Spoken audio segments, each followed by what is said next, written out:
Hello, interwebs. It is I. You have not missed me. You don't even know that I've been still doing these because I keep forgetting to message Steven to tell him that they're up there. But I messaged him today, so hopefully he hasn't just completely blocked me. Always a possibility. People usually block me in real life. On the internet, they leave me alone. Alright, so I am here to review some comical books on this episode of F3G2 that you, if you are watching this, are watching on on GonnaGeek.com, the double G's, while I'm in the back of Famous Faces and Funnies, the triple F's, and this is where they, they auction things, and people, bid money on stuff that they didn't buy. Oh, they go, oh, from hell, $25. Yeah, I'll take that. And then they get from hell, and they read it, and they go, hey, this is pretty cool. Yeah, I'm not even really doing anything as a promo. I'm just a nosy bastard, and I'm looking through what they have. Because that's the kind of guy I am. Anyway. Back to business. This is business. It's just not my business. It's not somebody else's business. So, first up is Amazing Spider-Man number 7, which is basically the inferior foes of Spider-Man, the superior foes of Spider-Man. They're inferior. And Spider, you will never believe that your heart can break and you can fall in love with Boomerang, but you will. And Superior Foes of Spider-Man was so good, and so was Nick Spencer's Ant-Man series, because Nick Spencer does this great stuff with like C-listers pulling heists. That's like his thing. But Boomerang is currently Peter Parker's roommate. Pete knows it's Boomerang. Boomerang doesn't know Pete is Spider-Man. But they've been at the bar with no name because they do a Spider-Man trivia night. And one thing that Boomerang did realize is, as he was bragging about a bunch of his stories where he'd fought Spider-Man, and Pete kept correcting him, and then he's like, wait, you wrote that book, because Peter Parker had done that photojournal book on Spider-Man, and has always been Spider-Man's contact. So he's like, he takes him down to the bar, and he lies and says he's a villain called the Liar, and that he has the power to just make things up, but then they happen, which is kind of funny. But they're like kicking ass at trivia, and then the other villains get a text from Kingpin saying that there's not only a shitload of money, but he will make you the not chief of D's, but he's Kingpin's the mayor right now, so he will actually make you in charge of the police force if all you have to do is bring him, the head of of Boomerang. So suddenly the rules of we don't fight in the bar with no name go off. But it's heartbreaking when you realize just how, if he's not lying, when you realize just how pathetic Boomerang has become, your heart will break. Even Peter's does. It was really good. Plastic Man, look, he's threatening to swat the queen bee from Bialia. But Plaz tries so hard to do the right thing, and sometimes doing the right thing is viewed by everyone around you as worse than doing the wrong thing. And this is one of those times, and he's really trying to do right by the people around him, including the little girl who she's within the LGBTQ. She I don't know if she's actually trans or just dresses like, and usually refers to I guess the kid's trans, but it's confusing because Plaz constantly refers to her as her, but the kid refers to himself as him. I assume Plaz is wrong because Plaz, and because you would assume the kid would know what the kid is more than Plaz would. So, but this kid has kind of fallen in love with Plaz, who ends up calling child services because rightly so, Plastic Man's like, look, I'm a ridiculous superhero, and I used to be a sleazy, street criminal. I'm probably not the one to raise a homeless child. And that's right, but it's heartbreaking, and nobody takes it well. Superman number 4, continuing. The whole world is in the Phantom Zone, and we get flashbacks to Jonathan Kent.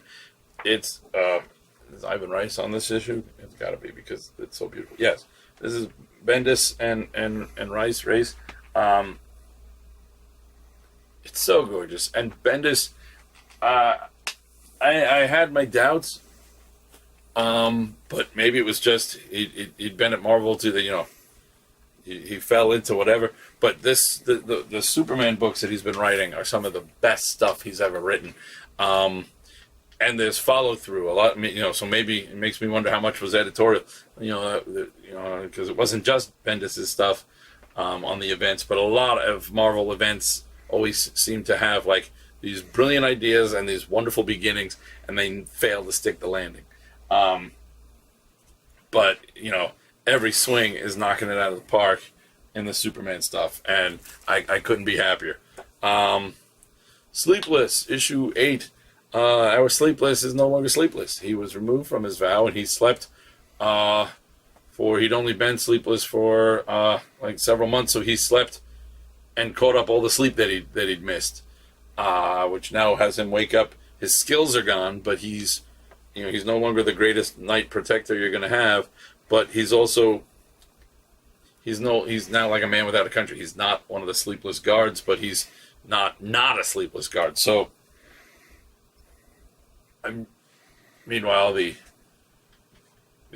princess that he served and clearly had feelings for, as she does he, is scheduled to marry this guy. He's like more royalty. So there's, suddenly in the middle of all of this, it's become any Rumiko Takahashi story ever. But I love this book. So it's beautiful. It reads so well. It looks so well. Everything, the art, the colors. Sarah Vaughan, Leila Del Duca, Alyssa Sala, and Darren Bennett.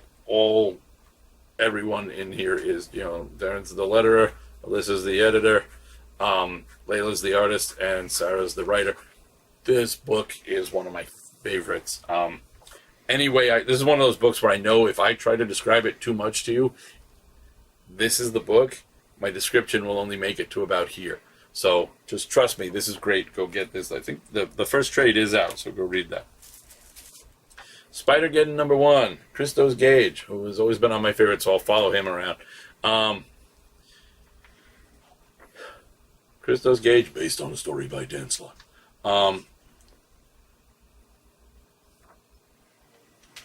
Really good.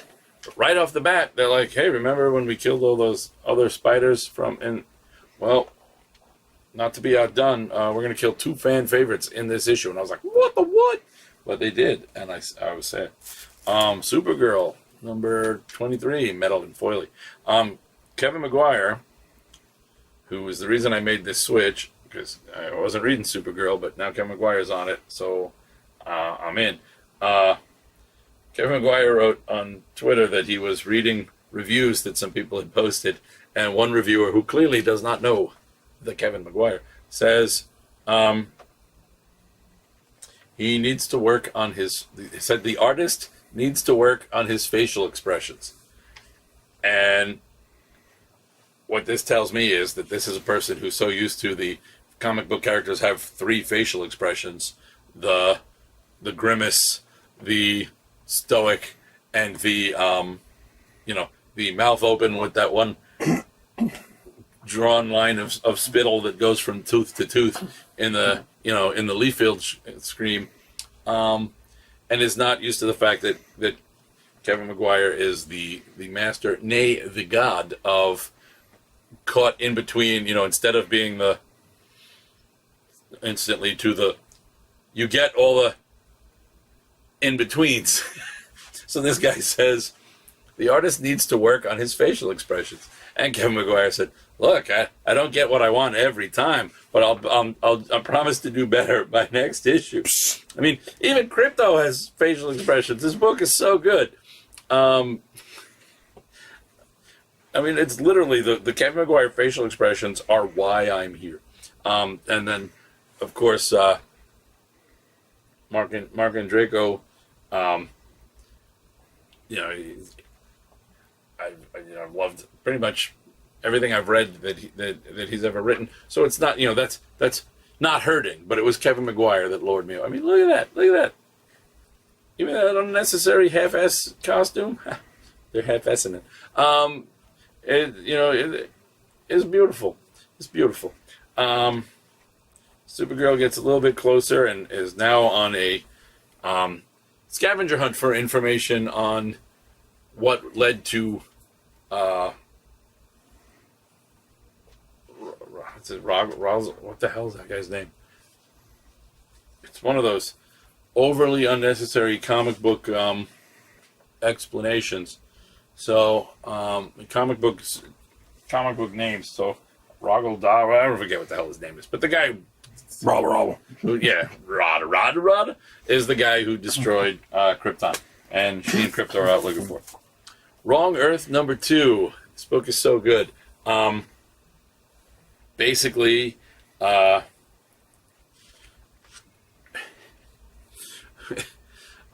this is Tom Payer and Jamal Igle again. I followed for the art and stayed for the. Actually, this book had me at the premise, but when I read the premise, it was in a Facebook post by Jamal Igle.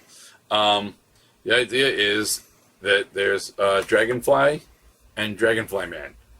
They are the same person from two different Earths. One is like a Dragonfly Man is from like the Adam West Batman level of this character's world, and the other guy is not even Dark Knight. The other guy is more like, just current grim and gritty. Stinger, his sidekick, is dead, and he just has lost his shit. But they end up in each other's worlds. Now, Dragonfly Man is trying to, hey, this world is so dark, and we need to fix this. He's trying to save the world from itself, whereas Dragonfly, who is now in this 60s TV show-esque world, his number one, who is his equivalent of the Joker, has come through, and this guy's a complete and total, psychopath. First thing he does is go, oh, you're not dead, but you should be, and impales poor Stinger of that world, who lives because Dragonfly is able to save him. But yeah, basically now this hero who's lost all hope is in a world where the kid whose death took away his hope is still alive, and his main goal now is to stop this psychopath from doing to this world what he's done to the other. So it's kind of neat, and just really, really cool. Detective Comics number 990.